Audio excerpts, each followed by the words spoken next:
અને બુલેટિનની શરૂઆત કરીશું ઓપરેશન સિંદૂરથી।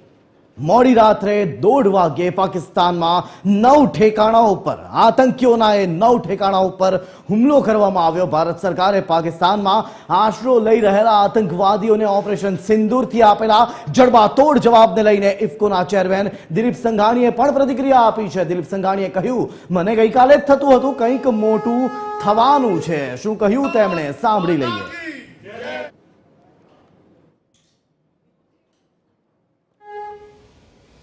પાકિસ્તાને જે ભૂલ કરીને ભારતની અંદર આવીને નિર્દોષ માણસોને જ્યારે પોતાની બંદૂકની ગોળીઓથી ધર્મ પૂછીને ગોળીબાર કર્યો, એ દેશ અને દુનિયા માટે ઘાતક હતું। અને એ ઘાતકનું પરિણામ મોદી સાહેબે ત્યારે જાહેરાત કરી હતી કે આ આતંકવાદીઓને એક એક શોધીને એક એક રીતે એને નષ્ટ કરવામાં આવશે।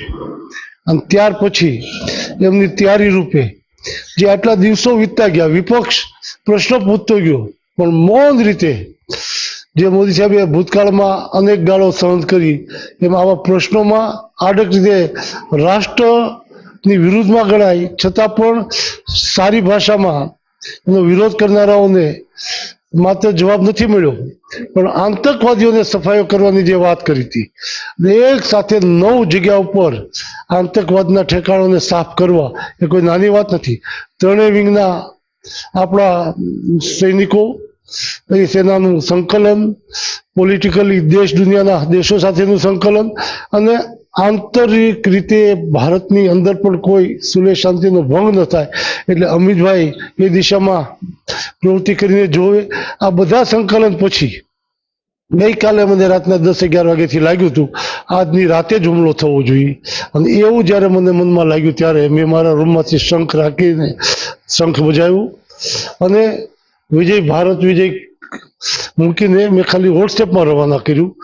અને જ્યારે 3:45 વાગે જ્યારે જાગ્યો તો જોયું તો હુમલા થઈ ચૂક્યા હતા। એની ખુશીમાં સતત જોતો રહ્યો અને 5:45-6ની આજુબાજુ મેં શંખ બજાવ્યું યાદ આવ્યું, એની સાથે મેં વહેલી સવારે ટ્વીટ કર્યું અને ભારત માતા કી જયના નારા સાથે એક મારી જાતને એક ભારતીય નાગરિક તરીકે સમગ્ર ભારત ખુશખુશાલ છે એમાં મારી જાતને મેં જોડી।